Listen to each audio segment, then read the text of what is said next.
And that brings us to why we're all here today, which is to hear about performance dashboards. I personally am really waiting to hear. This is a project I'm working on for my own team right now, so I have been holding to find out best practices from Eddie. But I want to introduce Richard from Vulcan Software, and Richard is going to talk about Vulcan. They have sponsored this tour that has allowed Eddie to travel the Western region in like 1.5 weeks. He's been Salt Lake City, New Mexico, Southern California, yesterday Sacramento, today here. So, Richard? Thank you. Thank you. Good afternoon, everybody. Welcome. How's everybody doing? Good. Fantastic.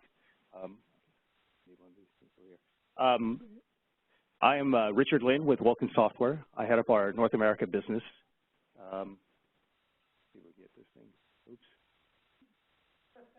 Yeah, please complete the survey. Actually, this is not a bad time for advertisement. There's a big red bag over here, and if you guys put your business cards inside there, we will have a drawing later for a gift card, and also we're raffling off a couple of these EddieVidal Hall of Fame bottles as well here.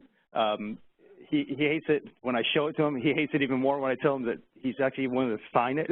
So, but nonetheless. EddieVidal was actually one of the youngest members ever inducted into the HDI Hall of Fame, and so actually it's quite a celebration for him, so we wanted to make sure to commemorate that. We are Vulcan Software. We're local-based. We're based in Palo Alto. And we're proud, on behalf of Vulcan Software, we're proud to be the platinum sponsor for the HDI Western Region Speaking Tour, which Eddie and I have been on for the last week and a half here. At the beginning of this tour, I think the words were, we were privileged to be on this thing. Towards the tail end, we're sitting here going, oh my goodness, you got to be kidding. It actually was quite exhausting. 2,000 miles some odd later in 8 cities that basically stretched all the way to Albuquerque, to Salt Lake City, and Vegas, and all the way to Southern California back. Even the traffic this morning didn't look that bad. It was like, it's good to be home. We are an ITSM vendor, and our belief is sort of that there's a lot of ITSM systems out there that are aging pretty badly. A lot of people have old ones, but it takes a while for it to become painful enough for people to replace them. We see the cycle as being sort of 3 to 5 years, and I think it's not even that the system ages. It's 3 to 5 years is enough time to forget how painful it was when you did it the last time, so that's why you're willing to do it again.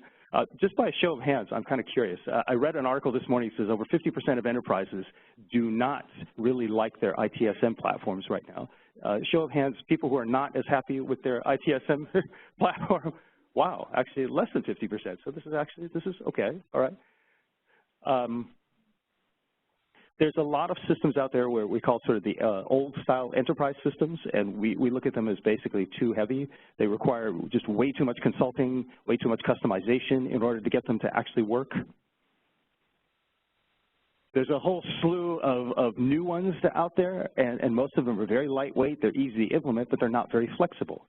Of course, the punchline here is that Vulcan, we're just right, and I'll tell you a little bit about why we're just right. We are, as Vulcan Software, we've been in the States for only about a year. We already have about a handful of customers in medical, telco, in finance, in higher education. We are a global company. Most of our customers are actually overseas, and we've been in business for about 4 years overseas. Our larger customers, we have a few who like us because we're very scalable, who process over 100,000 trouble tickets, requests on a monthly basis. Our sort of small to medium-sized customers like us, and even the bigger ones like us, because we offer this thing called the Vulcan 9-Day Challenge. That really started with our customer down at Igloo. They came to us with 2 requirements. Number one, which is within 9 days, we want all the screens, all the schemas, and all the workflows converted over to the new system. And because their maintenance bill was due for their other system, and that's the only way they could shut it off, obviously. And the other requirement is they didn't want to pay a dime more than what they were paying for their maintenance bill. We actually met both of those challenges. We got it done in 7 days, converted it over, running, and actually they're, of course, very happy. And so that's how I was able to get a quote from their sort of acting CIO as well. I think this slide is really just to say sort of our philosophy is sort of no consultants required, no heavy customization required, And really, it's kind of interesting. I've been around since the enterprise software days where there was a lot of customization, and basically a lot of different organizations had to hire and ramp up a lot of consultants to come and do things. And today, given the age that we're in SaaS, and we have all these different really, really nice deployment models for software, if we force you, the customer, to have to do heavy customization, then really we have failed because we're still in the dark ages. This is just to say that, you know, we're a fully functional sort of ITSM platform with change management, service request management. We got into doing a lot more with our facilities management module because we started dealing with higher education and realized that you know, IT is service, and it's basically a lot of different kinds of service. So whatever service means, that's something you basically want to be able to track on and report on and to be able to have a system to communicate with. I'm going to go through these slides somewhat quickly. Our sort of taglines are ready to use, we're ITIL compliant, we're pink verified. I think this one, we say we're easily configurable. We've talked about that. But I think we're also an easy input. We can certainly accept tickets and requests and things from a variety of different sources, mobile, email, chat. But we also have a game vendor that uses us, and they have a little applet that we developed for them that we give to customers as well. And whenever there's errors and things along those lines, so the game crashes, they basically just go to the applet, and we'll actually take all the information from the dump or whatever it is and then actually ship it off as a ticket into our system as well for them. Extremely affordable, lowest TCO, zero consulting fees, $0 wasted. So those are sort of us on the ITSM side. I'm going to do 2 slides over here on Team Talk. This is actually another one of our products. It fits in with our Vulcan service desk in the sense that people use this for P1 type situations, crisis situations. In crisis situations, you don't have a lot of people who are on your system, obviously, and you need to federate people outside of your network, outside of your company, and talk to people, and you need them to be able to collaborate, you need to be able to talk, you need a secure environment for them to be able to talk, you need to be able to group their conversations, and you might need to do a little bit of sort of task assignment for them. So this is why we created Team Talk, and it's basically just it's a pretty extensive mobile app for doing that for communications, secure communications, 128-bit encryption for grouped communications. And then we have a sort of a lightweight project management piece inside there so you can track on tasks and report on them. And then you can also post things and also notify people of things. In fact, we're talking a little bit with HDI nationally and see if they are interested in using this tool to help planning and event planning for them as well. Anybody's interested in information about either of these, please come see us, and of course, drop off a business card. We'll be happy to get you some information. As Eddie likes to say, we will call you, and if you don't want to hear from us, just say, you know what, not interested, very easy. Actually, we have people hang up the phone on us. That's okay, too. That's not a problem. But just tell us we're not interested, or you're not the right person, or this is the wrong time. But if you're interested in information, by all means, we'll provide as much as we possibly can. And since we're local, we can come by for demos. We can do telephone calls and so forth, and drop by as well. Let me talk a little bit about Eddie. I already sort of give away one of the punchlines out here. He and I have been traveling for quite a few days out here, so I've gotten to know him a little bit better. But actually, he struck me as an interesting person even way back when we met about a year ago. We met at a show. I think it was like a Fusion down in New Orleans. We had some good conversations. We talked about sort of doing like a speaker tour of this particular kind. So I guess be careful what you wish for. You actually get those. I think we scheduled to have a conversation a couple of weeks later, and so we get on the phone and we're talking. And Eddie was just phenomenal in terms of his sharing of information with us. He also stressed the fact that HDI is just a phenomenal organization. We're getting to, not sort of just for sort of commerce, right, but for a company that's new to the States to really understand what people are interested in and to meet a lot of people who can basically help you in different ways. And so he introduced me to his whole family, sort of HDI family and network, and talked a lot about this. And he really gave us a lot of good grounding early on to understand better the market that we were trying to get into with our ITSM platforms and our various systems.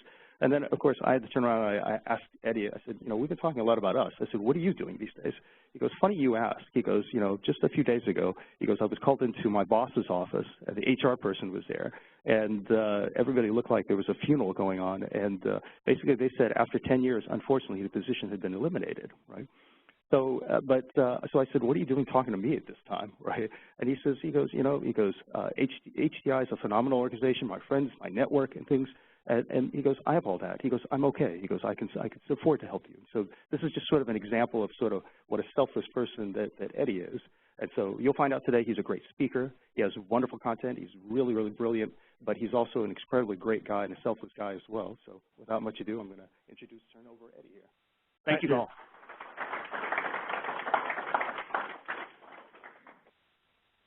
I got this mic. I'm good. You may want to turn that one off.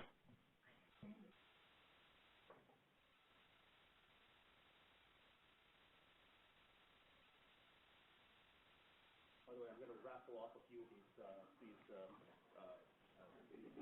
So again, make sure to put your business card off, and we have a gift card, and we have several of these things to raffle off. They're good for the recycle bin too. How's everybody doing? Good afternoon. Good afternoon. Oh, okay. I'm here to talk about performance dashboards, a common sense approach. I try to keep things simple. I was at the University of Miami for 10 years, and I ran several service desks over there. And it's really interesting, at least for task-oriented individuals, I feel that there's a way to measure them with metrics. If you're in management and above, maybe there's different methods to manage yourself, balance scorecards, different things that you can do to see whether you're doing a good job. But at the service desk, I always look at how can I better manage individuals. I was talking to a couple individuals yesterday that I grew up loving baseball, and the reason I like baseball so much is because of metrics and analytics. I go, well, how am I going to be able to use something like that in my career? And what's interesting, what Richard said is I was at the University of Miami for 10 years. I had put together another presentation called From Couch Potato to Industry Leader, and I did it over at Fusion. And two things, I started with education to take that serious because I didn't get my degree till I was 40 years old. It took me 22 years. And at that time, I was laid off, and I didn't have a job. And when I would go talk to individuals, the first question they would ask me is, do you have a degree? My answer was no. Do you have any certifications? No. So then I get involved and I go to HDI's. My first conference was in 2007. And I go there and I start listening to all these presentations and I realize, oh, now I understand why I messed up. But I also was able to validate a lot of the things that I had put together for many years. And so I came back from that conference and I started a local chapter in South Florida. And then at the end of this presentation, I go back and I start talking about education and taking that seriously. So because of HDI, because of another job, I got my degree, I got my certifications, and the last question I asked is, if I were to get laid off again or unemployed, would I be better prepared? I think I would. So 2 weeks later, I walk into the conference room and it's my boss, his boss, and the woman from HR. And I don't think this. I say this out loud. I go, oh, this ain't good. Just like that. And Veronica, the director of HR, put her head down, and I knew something was up. And after 10 years, they were doing some reorg, and my position was eliminated. But everything, you know, one door closes and many more open. I mean, look where I'm at today. I'm talking in front of this chapter. This is chapter number 8. We're simulcast in 2 other locations. I was recently inducted into the Hall of Fame, and I promise I didn't pay anyone for that. But it's such an honor to be able to do this. And what's interesting is now I'm doing some consulting work for Scripps Health down in San Diego. And I'm helping manage a service desk, and I'm there for 3 reasons. 1 is to mature their service desk and service delivery model. 2 is to move them from Remedy to ServiceNow, which I did that over at the university. And 3 is to get them ready for day 1 support for Epic, which is an electronic medical record system. The reason I say all this is because this performance dashboard I probably put together 8 years ago, and a lot of these things right here still apply to this new organization. So I'm going to talk about some of the things that I did a number of years ago, but stuff that I'm trying to use now and try to apply it to this service desk that I'm sort of mentoring and managing. Because I noticed that when I move from one organization to another, it's not so much about the technology, it's about the culture. And Scripps has 14,000 employees, and I'm not going to change 14,000 people. I'm going to have to adapt to them. So this is how I adapt. So I always try to take a very keep it simple approach, and that's what I'm going to do. And hopefully as I go through these metrics, there's just going to be eight metrics that I measure. Hopefully they're going to be useful, and you're going to see why it's important. When you put any type of program together, you're definitely going to need some buy-in, right? You just can't shove it down their throat. And I'm also doing it to create a professional development environment.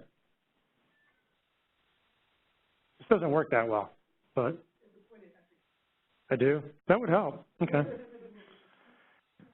So look at this question. Do we know what's expected of us? You just went like this, so I'm not so sure you are.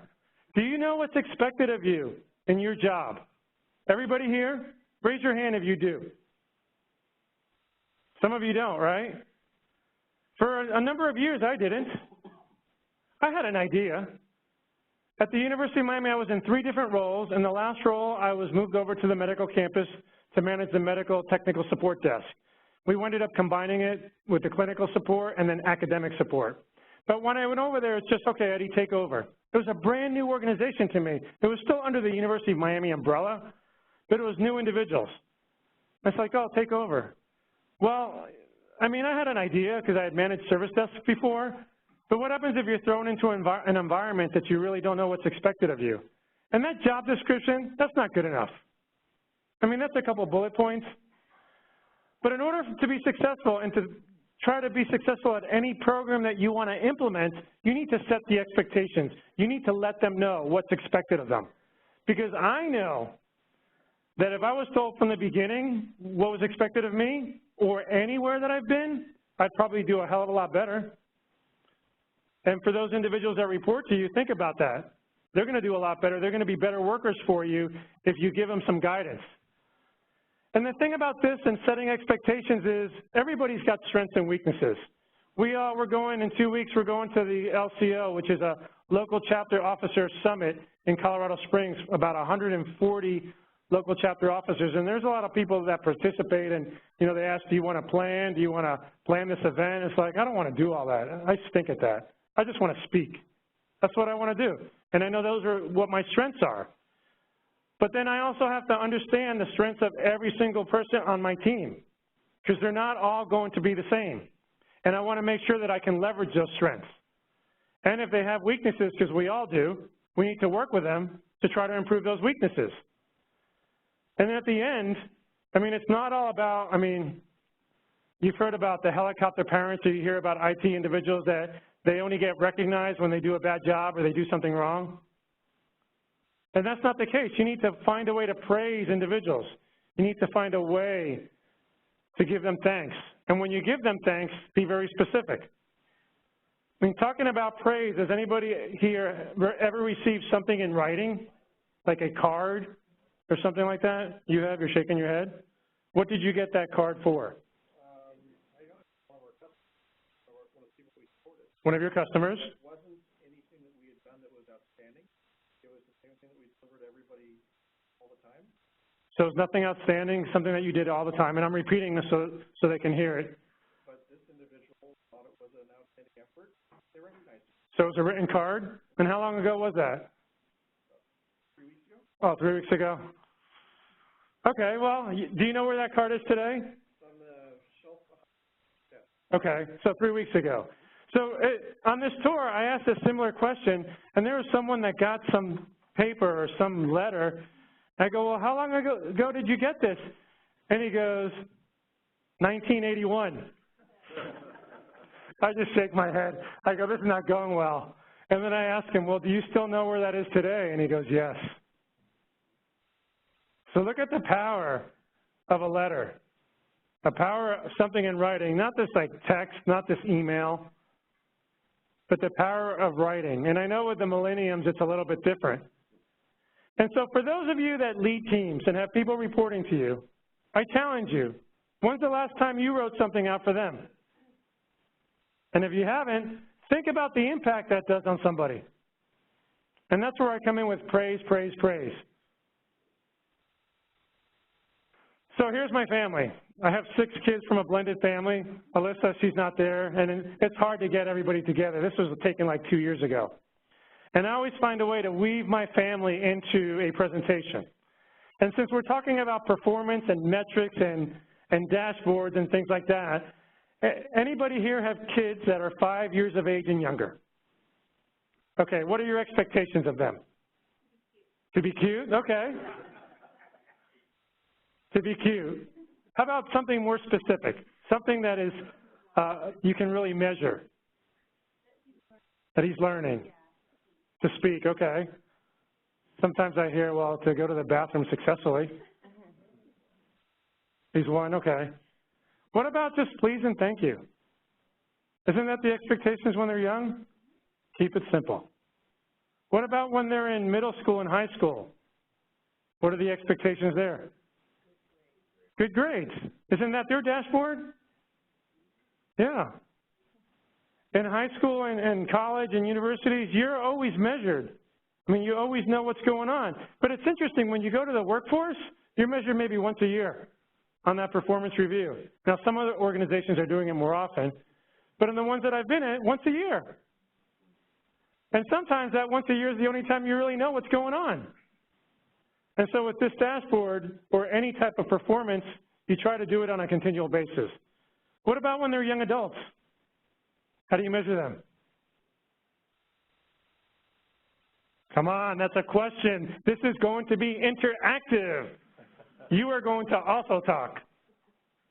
What's the objective when they're in their 20s? Get a job, contribute to society. I've heard someone say, stay out of jail. That's simple enough, right? So here's why the common sense approach. I talked about recognizing top performers. That's really important. It's also to say that we care. A lot of times when you're implementing something like this, depending on the maturity of your organization, they come back and say, oh, Big Brother's watching. Now you're going to watch everything we do. Well, no, it's really not about that. I mean, yeah, we want to know how they're doing, but we also want to expose those that are doing well. I mean, how can we tell the difference if we're not measuring them? How can they get promotions, or how can they move to another organization? Or how can I recommend them if they're applying for another job within the organization and they go, hey, that manager or that hiring manager calls me. I mean, I can say with confidence how well they're doing. That's because I care. And I try to show that because when I first started this, it's like they didn't really get it. They thought, well, you know, he's just trying to get us. And it's like, no, that's not the way it works. I mean, it's a two-way street. If you're not performing, then I have ways to correct you, but I have active data to be able to do that. And if you're kicking some butt, I'm going to make sure that I share that with other people and share that and make sure that you understand that. And the thing overall is to try to get a consistent performance, because a lot of times people are up and down, and if you start setting some goals and expectations, the goals can't be up here either. They have to be realistic. So the thing when we started this is we needed to specify performance levels, and we were able to explain to them. And it was a lot of education. Because here's what would happen, and I don't know if this has ever happened to you. You go into a new organization, they think it says like stupid up here, and they say, oh, we're going to come to you and say, we need a lot of people. We're really, really busy. It's like you're the new guy, and you're going to say, oh, yeah, really? Well, then this is where I start digging into some metrics. And then I start saying, hey, you know what? I know we're busy, but I think if we can provide some more efficiencies here, we do better in our call volume answering that. And right now, I don't really see the need for headcount. And then what happened in this organization is that they wouldn't open up an incident for every call that came in. They would only open up an incident when they had to escalate it to level 2 or level 3. And then I go, well, why are you doing that? I go, you're coming to me and you're saying that you're really busy and we need more headcount. I mean, how can I justify it? If I can run reports maybe off of our call system, well, that's one thing, but maybe they're all wrong numbers or transfers or password resets. But if they're real incidents that you're resolving and you're doing on first call resolution, then why aren't you opening them? Why aren't you getting credit for that? And it was an educational thing that I had to do. Another reason why it's important is at one time, it was interesting, we rolled out Microsoft Office to 15,000 students. And somebody from that service desk, and I wasn't working there on the time, but I was on that same floor working in a different area, and they came and said, oh my goodness, we are getting killed with calls. And you know, when you roll it out for 15,000 students, you're probably going to get some type of calls, right? So they go, well, Eddie, why don't you go run a report and see how many calls or how many incidents they opened up? They opened up 15. 15. So I go, you're really getting killed?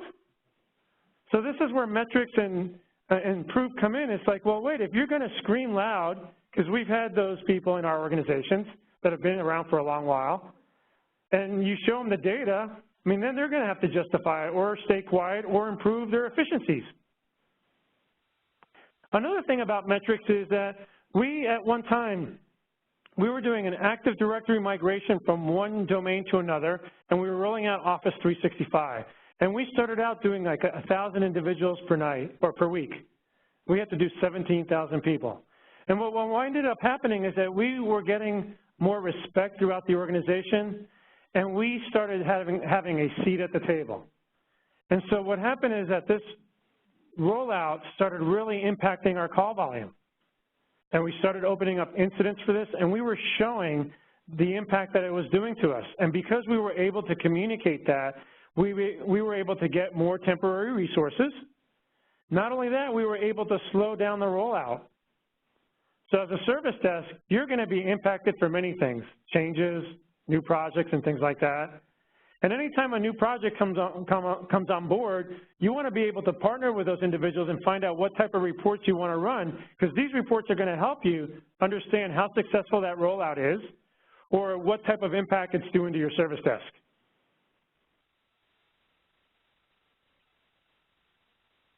So how did I go about putting this together?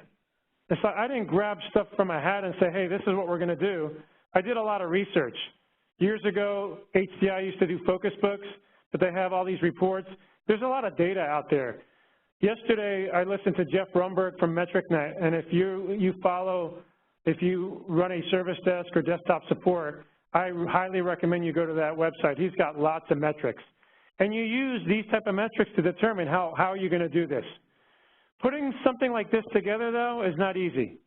We probably did 15 to 20 different revisions. And the thing is, when you get something and you want to implement something, like I said, you can't shove it down people's throat. You have to have buy-in from them. And it's really interesting. All the changes that I'm making now at Scripps, I have a different approach, because before I used to be like a bull in a china shop. I just like, here it is, go. I mean, a former boss one time told me, he goes, if we were on Survivor and we were voting today, you'd be voted off the island. And that was my approach many years ago. But I've learned. I learned from my mistakes. So now what I try to do is partner with the individuals that are going to be impacted. I say, hey, by the way, I think I want to start measuring you, or I want to do X, Y, Z. If you were in my shoes, what would you do? At Scripps recently, we had our abandon rate was high, like on Mondays. It was awful. And I'm thinking to myself, oh, you know what? I don't think we have enough people scheduled there. And I just can't come and say, hey, let's start moving people to Monday. So I took all the calls from 2015. I put some reports together. I showed some little graphs and said, hey, Monday is our busiest day. And from 8 to 9 a.m., we were averaging about 100 calls an hour in that hour for all of 2015. And think about this.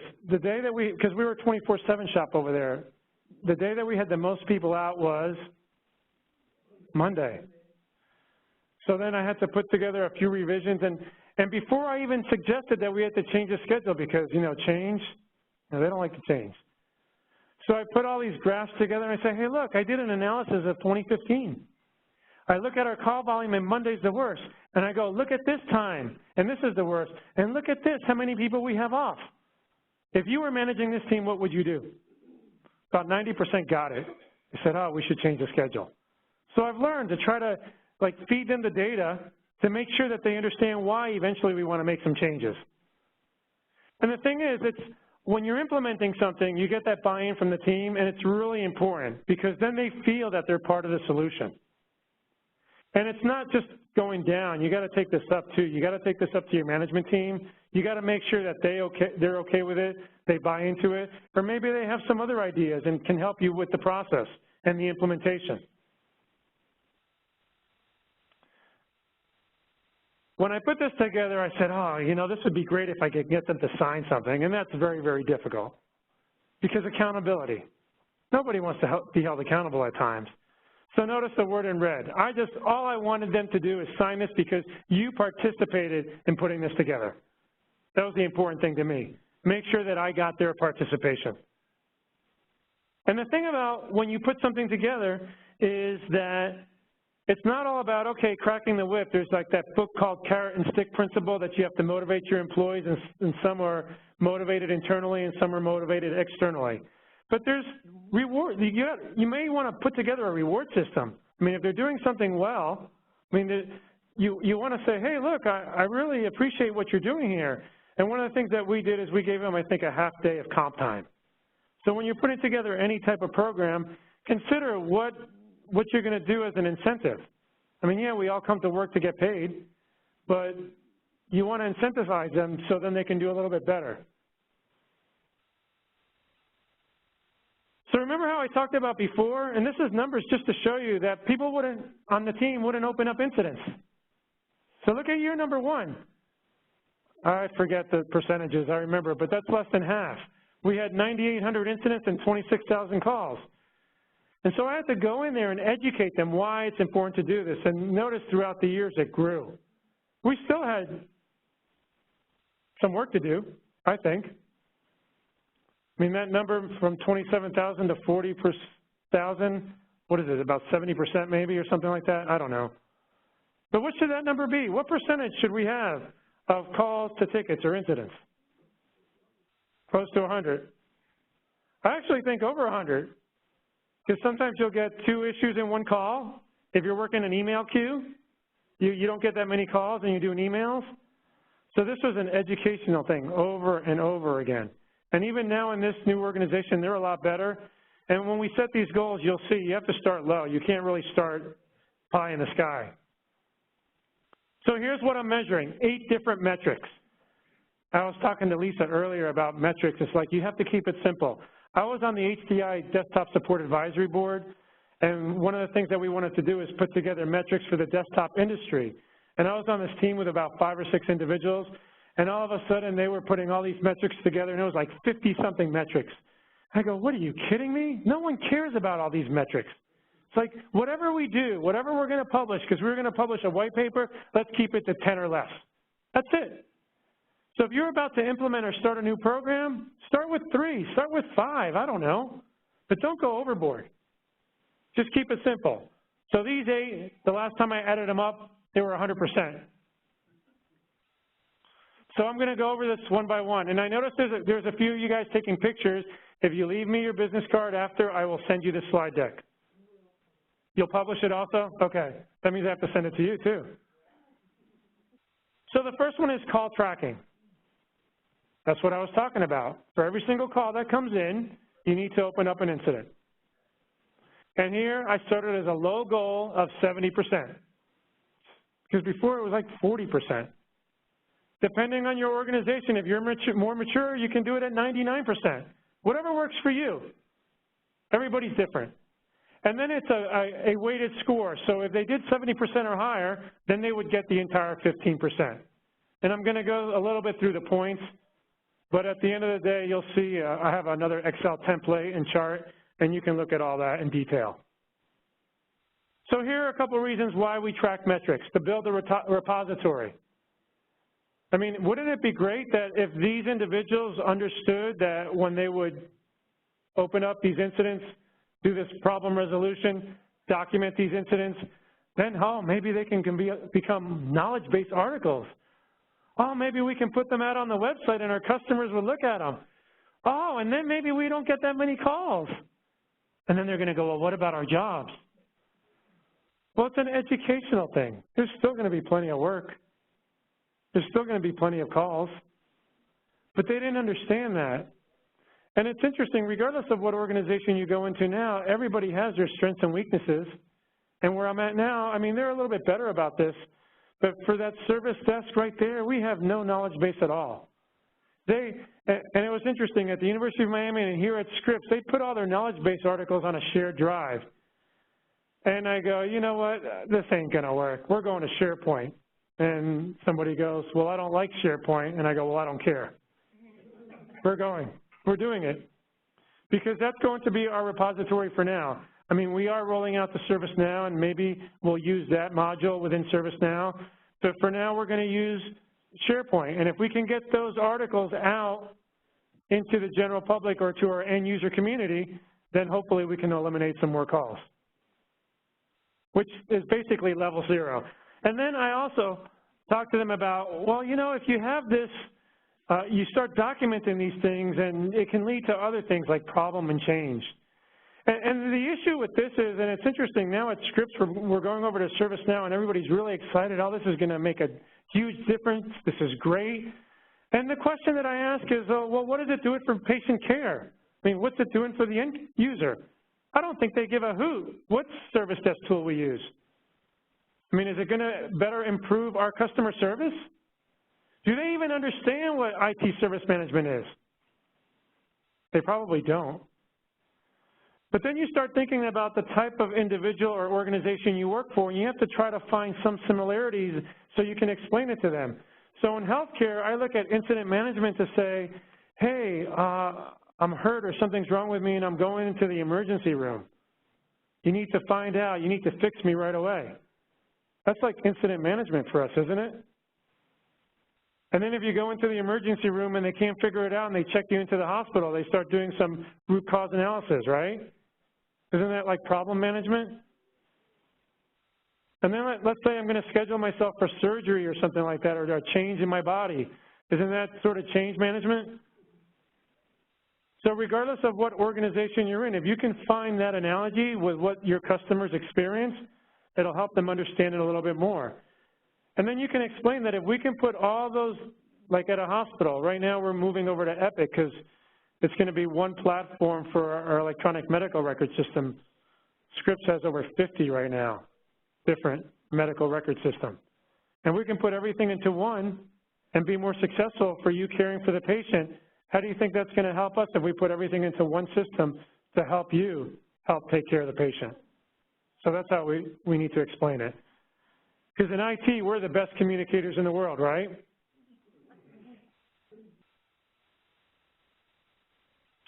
Service requests and incident accuracy. Why is this important?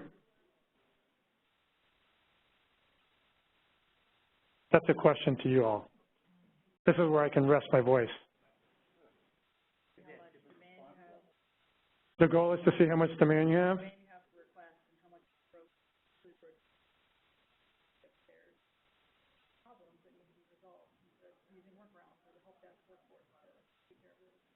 To help with workarounds and stuff like that. What were you saying?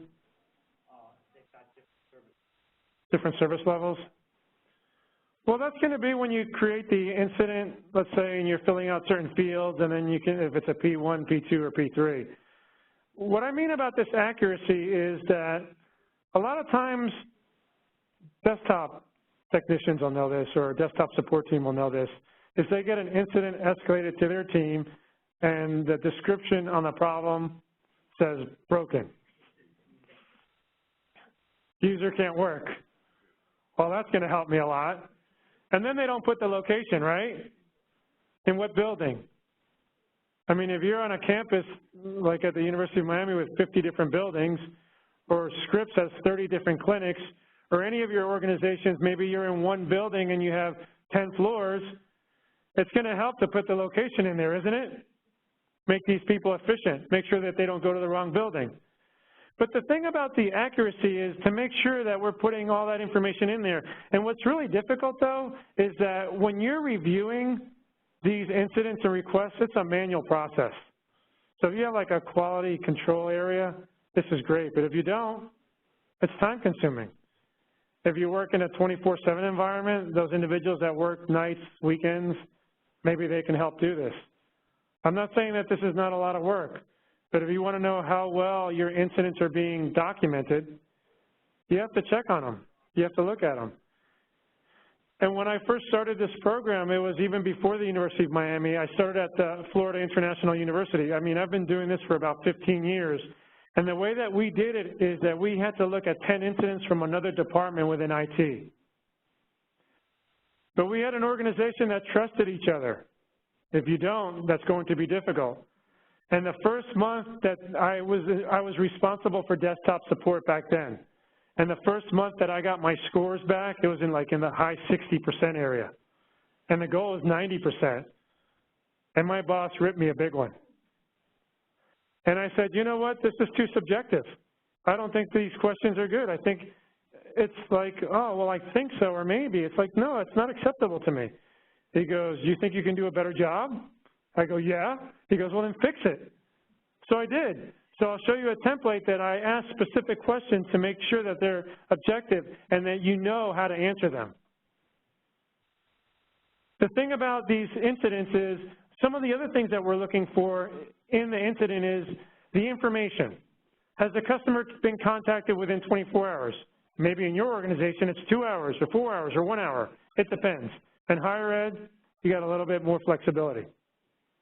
You're also looking for diary entries or the information in the incident. Is it user-friendly? Here's what I mean by an example. If it's up to date and the customer knows what's going on, do they ever really need to call the service desk for a status? They shouldn't have to. And if it was online and they were looking at their own incidents, it should be updated, right? So they should never call the service desk. And if I receive a call because it gets escalated to me and they give me an incident number, I should be able to go into an incident and read exactly what the next step is, right? So that's what I mean about putting the correct information on there. Was the customer kept in the loop? Do they know when the next visit is expected? Basically, the answer to that question is yes or no. It's objective. Was customer sign-off obtained? That's more for desktop and third level. Did you go out there? Was the issue fixed? Because in other organizations, a lot of times the desktop technician would go out there, fix the issue, not tell the user. The user would call our service desk. We'd see the incident was closed, but there was no information on there that it was closed and they did X, Y, Z. And I see some of the biggest weaknesses in other organizations is that they may resolve the problem, but they're not really putting the resolution on there. So if our service desk individuals are going back to learn to see what happened, they have nothing. So that's why it's important. So here's a template.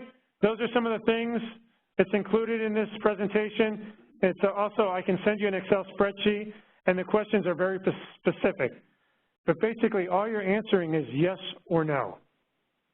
And here's what I mean by that. Let's say I work in Disney World.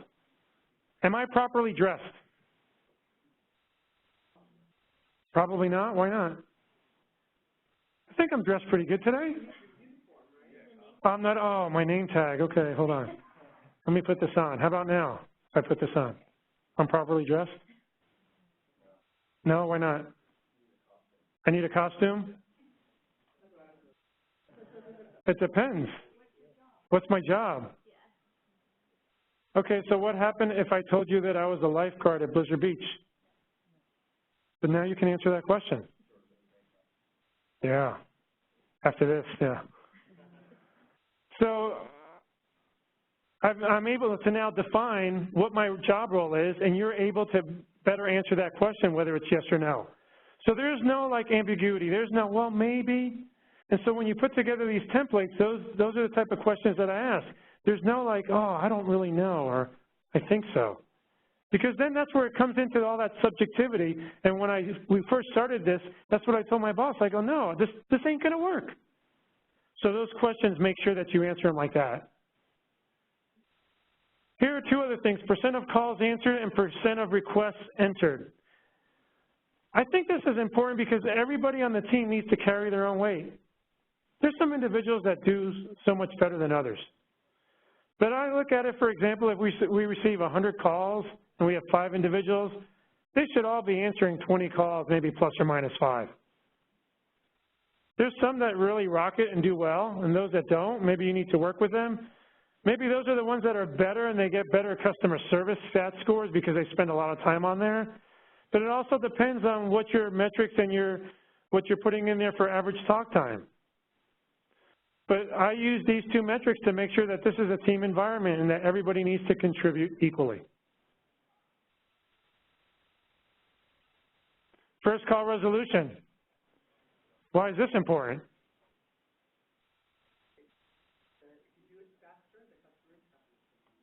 Faster, yeah. Faster is not always better, but effectiveness. I mean, what total cost of ownership goes down. They don't call back.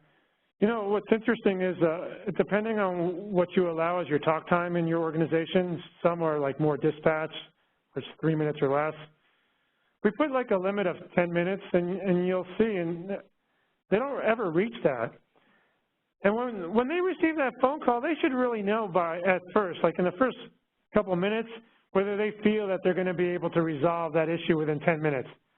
Maybe it's going to take them 12 to 15 minutes, but if they think that they can resolve it, go for it.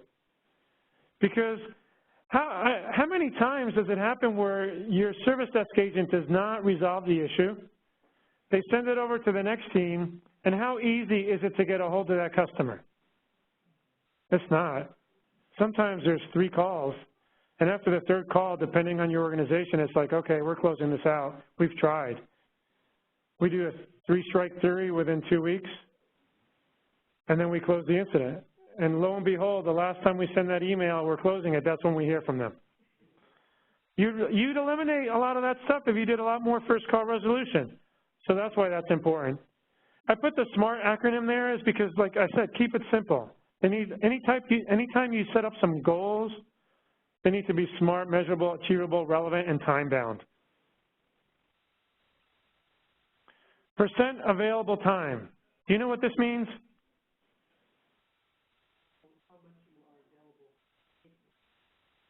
How much you're available to take the next call or a call. That's availability. The percent of, what's that? Utilization rate. I was going to say there's different terminology for it. Utilization, productivity rate. And that's measured by talk time and after call work and availability, or if you're available to take calls. To me, this metric is huge. If I can weigh it even higher, I probably would. This metric to me is key. It's like a lot of times when I've measured team members, they've come back and say, Eddie, you're just worried about the metrics. And at first I did when I was a lot younger in my career. The metrics help paint a story. It's like trying to solve a crime. When you get one clue or one key clue, it'll dig in and you'll be able to find the next clue, and hopefully you'll be able to solve a crime. But for me, when I find one metric and then I see like it jumps out, then I start digging in even more. And what this metric to me does is if you're available and you're answering calls, what's going to happen with your abandon rate? Should drop. What about your service level? Service level is that if you're going to answer your calls within 45 seconds, let's say that's your service level, 80% of the time, what do you think is going to happen to your service level? It's going to improve. It's going to go up. What about your average speed to answer? That should improve too. What about your customer sat rate? Should go up. Wow, look at this. One key metric impacts all these other things. That's why I think this one's important. Average talk time. We talked a little bit about this. The goal was 5 minutes, because I don't think 5 minutes is a lot. Because if you're, depending on your service desk, I think Gardner's report says about anywhere between 30 to 40% of all calls are password or access-related type calls. And those are usually solved relatively quick. And in both organizations that I've been in, that average call time has been less than 5 minutes. And both of the organizations that I've been into at the time have been a little bit immature. I think there was more dispatch. It's like, let's get the call through here. It's like, no, let's try to solve the issue. Why no point? It was like an all or nothing. There was no weighted thing. We just decided, and you can adapt it to your organization how you wish. But we go, hey, look, they were already at about 3 minutes, 3.5 minutes. So if they were going to be over 5 minutes, because this organization wasn't at the point where they were going to sit there and do a lot of troubleshooting. If it was going to be more mature, then maybe I'd start increasing that goal or change it around, and then I would put more points or have it weighted. But where I was at, it wasn't. And when I got there, it was a distributed, it was really interesting. We had 3 different things. There was one number for just work orders and requests. Then there was one for just telecom issues. And then there was one for data. Like, oh, come on. And even when later on, that was when I first started at the University of Miami. When I went to the medical campus, it was really interesting. Our number 1 call issue was password resets and all that stuff. And what's interesting is when you listen to the call monitoring or call menu, when you call a credit card company or a cable company, or you call the service desk, do you ever listen to the call menu? Some do. Most don't. You just press 0, right? Well, 0 didn't work for us. You have to listen to it. But they pressed 1. And you know what was happening is 1 was going to our most technical resources. And so here at technical resources, getting a lot of general information and password reset type calls. And so then when we combined our academic, clinical, and technical support teams, I changed that call menu tree. So I made option number 1 for password reset general information. Technical support was like option number 7. And what's really interesting, when we implemented this, I go to my management team, well, you know, here's all the reasons why, here's the value behind it, and I got some metrics to show that after about a year, our abandon rate went down, and it was very successful. But what was really interesting is that I said, we need to communicate this to our end user. And the management team goes, no, we don't really need to do that. This is an internal thing. I go, are you sure? I think we really need to communicate this. At least there's going to be different options. They're going to be calling. No, it's just internal. I go, okay, here's why I think we should do it. But if you choose not to do it, okay, I can't do anything about that. So on a monthly basis, I would start giving them reports. And guess what our number 1 call thing was? On our phone tree, well, it was wrong number, transfer. And then they come to me, well, how can we fix this? Well, let's communicate. And that's what I said earlier. Sometimes in IT, we're the worst communicators in the world. We need to communicate. I mean, come on. Call monitoring. Here's another one. At first, when we started this, it was 10 calls a month, but that's difficult. That's time consuming. And I do 23 basic questions on here, and I'm looking for like a 4-part scoring, and I'll have that template. I'm going to show you a sample, but basically it's greeting the customer. It's like when you answer the phone, it's like, hello, my name is Eddie, how may I help you? Or maybe you mention the department, or maybe in your organization you may say thank you for calling. And one of the key things I say about doing this call is that you need to mention the customer's name at least twice. And here's why. So you ever go to a party and you get introduced to somebody? How fast do you forget their name? A lot of times you forget right away. But imagine that individual remembers your name, and for the next 30 minutes you're having a great conversation and they call you by name. That makes you feel good, right? That they remember you. But how does that make you feel that you didn't remember their name? Awful. And so when you're talking to customers on the phone, it's not really any different. It's like if you go, hey, Terry, you know, thanks for calling, or what can I do? Hey, Terry, I'm going to put you on hold for a second. Do you mind? Hey, Terry, here are the next steps. I mean, then you're starting to build some rapport and a personal connection.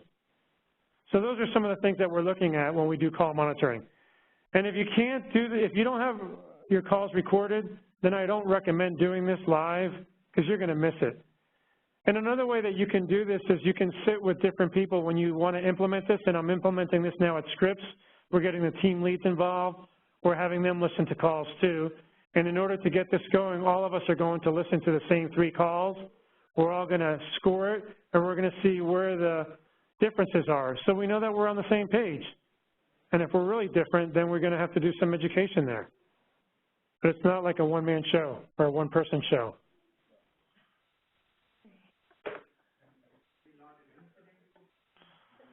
Yeah, what's going to be my mean time to repair here?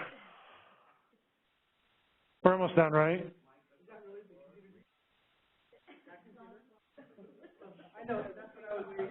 No. Don't worry. I'm going to take care of this for you. This is just a key, just to make sure you're awake. And those people that are listening remotely now, I may have put them to sleep already. This is just a sample of the call monitoring spreadsheet, and notice it's yes or no. Just put it in there. You can adapt this. You can change the questions. You can do whatever works for your environment. What about some bonus points? So I talk about the 8 different metrics. What about knowledge-based articles that we talked about? We would give them extra credit for that. You're coming to this session today. Are you just going to absorb this knowledge and not share it with your team? Are you going to take it back? If you learned nothing, then I get it. But if you learn one thing, then you should take it back and share it with your team. And I would have individuals that would go to training, and I'd say, well, you're going to need to come back and give us a 5-minute presentation to the rest of the team, and they would freak out. But I mean, then let me go send somebody else. I mean, and this is where I push the professional development. And the professional development, I say, professional development is not between the hours of 9 to 5. If it is, then consider yourself lucky. Because for me, I didn't graduate from college till I was 40, and when I went back to school, I didn't do it between 9 to 5. And if you're studying for certifications now, more than likely you're doing it on your own time. If you're doing it during work hours, then consider yourself blessed. Here's the 20 hours of professional development. We also wanted them to do like 1 certification. It's like, let's push them. Let's make them better. I want them to grow. I want them to move on, to go to another department within the organization. I'd hate for them to leave where we're at, but if that's happening, then that happens. But if you have some way of helping them, I think it's going to make you feel good as a leader. Customer surveys. Who here performs customer surveys? Okay. Well, we did for a while, and then we stopped. Why did we stop? We didn't do them for years. I can only imagine we didn't do them because our CIO at the time felt that it didn't represent the broad scope of people's feedback. It just seems to argue with the customer. So they didn't represent the scope of the customer base. Why do you think we stopped? That wasn't our reason. I'm sorry? People don't fill them out? No, that wasn't the reason. My questions weren't any good? No, these are my questions, by the way. Those are the questions. Why do you think we stopped? Because we weren't using the data? Close? We weren't doing a damn thing about them. We weren't doing anything about it. So why do a survey?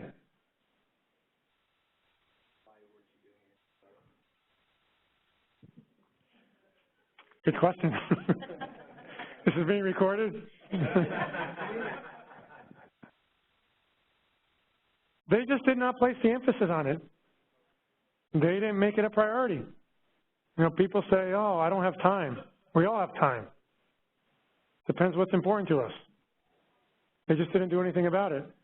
This was the first time, and then we stopped. Then later on, when I was in a different area, we still did customer surveys. We got about an 11% return rate. And we weren't doing anything about them again. And I go, we need to stop doing these. And the response was, well, it's on our strategic plan. So? I think it's worse if you do these surveys and you do nothing about them. You can learn so much from the information that your customers are providing.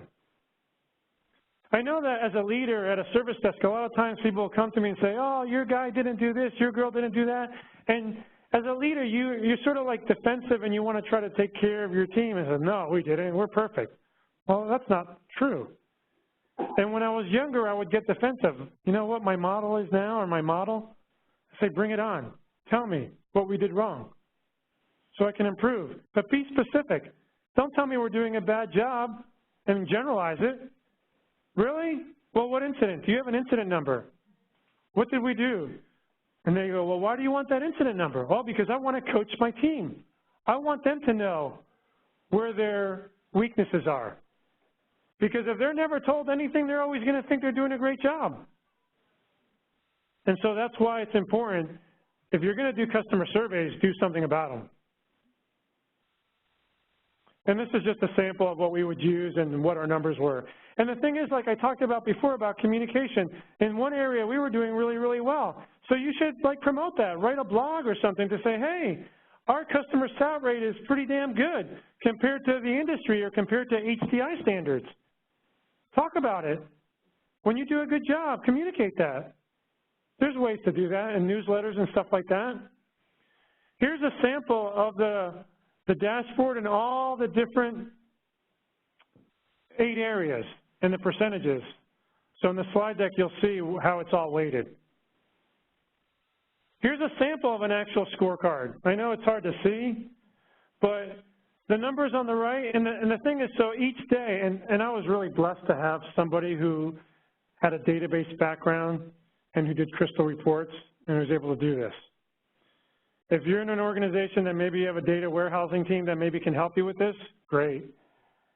But if you're in an organization that has nothing, you're doing this manually. You are. So that's why I say start with 2, 3, 4. Keep it small, because you're doing this manually. Talk about dashboards. Does those look familiar? And take these dashboards that I talked about and then take it a step further and gamify it. If you've heard of gamification, you can do that. I know everybody likes those badges and stuff like that. So find a way. You said your product does a little bit of gamification? I mean, it goes a long way. I mean, it's all just numbers. No, try to find a way to make it enjoyable. And here's another sample of a daily report that I used to get years ago, and I miss this because I don't have that individual to do this anymore. It's just basic, you know, how did we do the day before? How many incidents are out of compliance for our service level? I mean, how many incidents were open? What our top 10 trouble codes are? These are just simple reports, and what's really interesting about reports is you need to understand who your customer is. I was talking to someone, I don't know if it was yesterday or sometime this week, that they said, we put all these reports together and we give it to our management team and we get nothing back. No response, no feedback, nothing. And so, well, have you asked them what they wanted? I mean, sometimes senior management, all they want is a crystal ball that's green all the time. If it starts getting yellow, maybe they'll start drilling and digging in. If it's red, all hell breaks loose. But ask your customers, and my customer at one time, they just wanted something like this, something simple. How many emails did we receive? Because this was in a smaller group. You know, how many phone calls did we get? How many tickets? How many requests? That's all he wanted. All right, I'll give you this. And then I started giving him a little bit more and throwing all this together, the different channels. But for some people, it's so confusing. For some, it's not. I mean, I don't want a lot of metrics. I just want certain things. And now at Scripps, it's interesting. They weren't really using their data. And I started working with the individual, and he started giving me all these charts. And I go, I don't want all this. I just want a couple things. He goes, really? I go, yeah. If I'll dig in deeper, I'll dig in later. But for now, just I want to be able to share with my team how they're doing and share with my management team that they weren't receiving anything before. So if I give them 1 or 2 things, they're happy. So know who your customer is. Here's a trending year to year, and this helps. In higher ed, look when we're busy. At the start of the fall semester. Do you think we're going to do major upgrades then? We shouldn't. We better not. How about if you work in retail? I am going to do a major upgrade the Wednesday before Black Friday. Yes. Well, this is what data helps you with. It helps you know when you're busy, when your peaks and valleys are. This is another way to use data. So 3 takeaways. Did I give you a common sense approach? Did I keep it simple? Check. Did I explain to you why metrics are useful and why it's important? Check.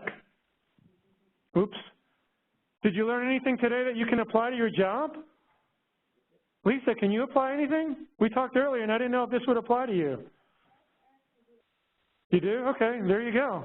Or you're just saying that to be nice, I don't know. But check. So here's my bio or my picture, and my goal is that I want to be a Lego master builder. That's what I want to do. Lego has the best knowledge management documents. They're all pictures. You can follow them. Imagine in IT, if we had those type of documents, how many calls would we be getting? Not many. I want to thank everybody. I don't know if you have any questions, but let me just close. Is that okay? I'll answer your question. Have everybody close their eyes?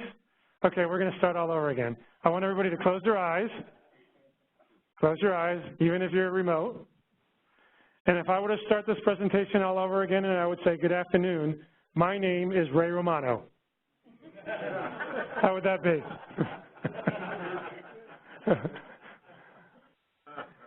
This is our last stop on this worldwide Western region tour. This has been an amazing experience. There was 3 different topics that they asked me to speak on, and this was the numbers and the metrics and the dashboards. The 2 other topics were about employee engagement, and then there's another one I call it from couch potato to industry leader. And it's about my career and all the screw-ups I've made along the way, but how I've learned from it. I've been traveling with Richard for 2 weeks now. Richard's the talker. I'm more like the quiet guy. And if you notice that I'm not the social butterfly that goes and talks to everybody, and I'll go be the introvert and go regroup before I do this. And then after I do these presentations, this takes a lot out of me. But this is so honoring and humbling to do something like this, and for people to sit here and listen to my stories. And these are stories that I think each one of you have, because I was in these same shoes as you all 8 years ago, where I went to my first conference, and I thought, you know what? I think I have a story to share. I think this is the first presentation that I ever did at an HDI local chapter, and it's evolved. And it's really interesting, in the service desk industry, a lot of the things are still applying 20 years later. So I just want to say thank you very much for listening to me. I hope that you get something out of this, and I'll open it up for Q&A. I'm going to go to San Francisco actually first, give them a first shot. Okay. And any questions in San Francisco? John, Terry? See us? No? No questions? No questions. Okay, cool. And Hillary or Kylie, any questions? None here in Oakland. Oh, very good. All right, in the room, and I will hand you the microphone so everybody can hear your question. So if you want to raise your hand. I was wondering what kind of dashboards would be good for like a walk-in service center where end users are coming in and out. What kind of dashboard would be a good fit for that area? I have an answer. What do you all think? What would be a good dashboard in a service desk area, I guess, where your customers or your end users are walking in?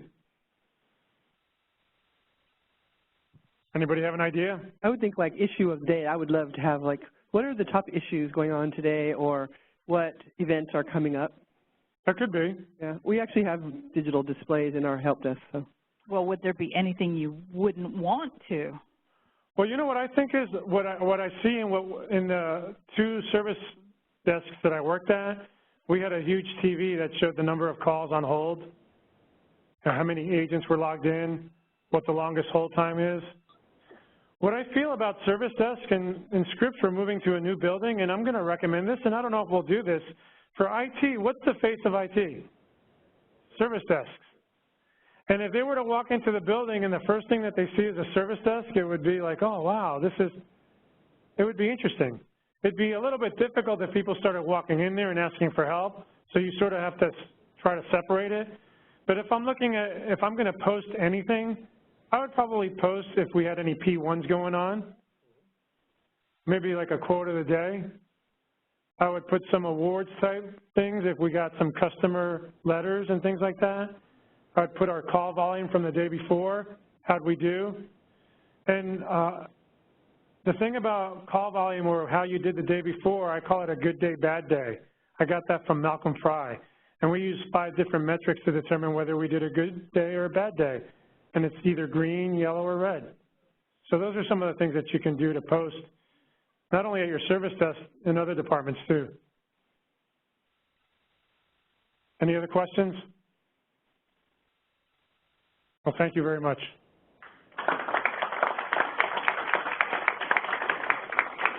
Thank you so much, Eddie. Glad to have you here for such a great conversation. And I think that this is basic yet so important. And it's nice to have a nice defined model to follow. So that's what I've been looking forward to. Anyway, you can stick around. We have the room until 2 o'clock. Please do fill out your surveys. Oh, actually, wait, Richard, the drawing. So I asked in San Francisco that John collect business cards and pull a drawing, and we'll get the cards to you also. Let's see. How about anybody? Business card? What are we giving away? We're giving away water bottles. Very good. Okay, now they're going to get out there. They got to chum for better better prizes there.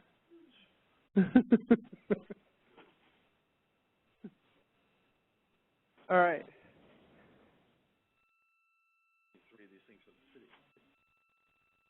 Got some pens in here. Oh, I see what you're doing. That was for people to write on. Yes.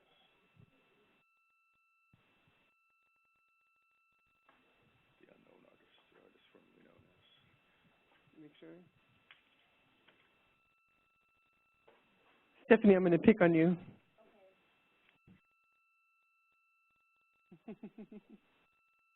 This is for a water bottle? Wesley. Right there. All right. We'll put Wesley back in so he can win again. I know, right? Colin.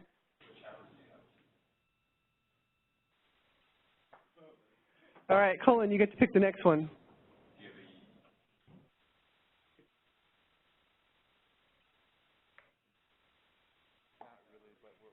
And we have Danica.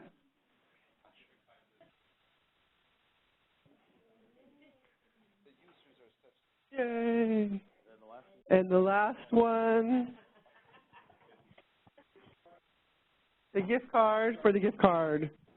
So a lot of Kathleen.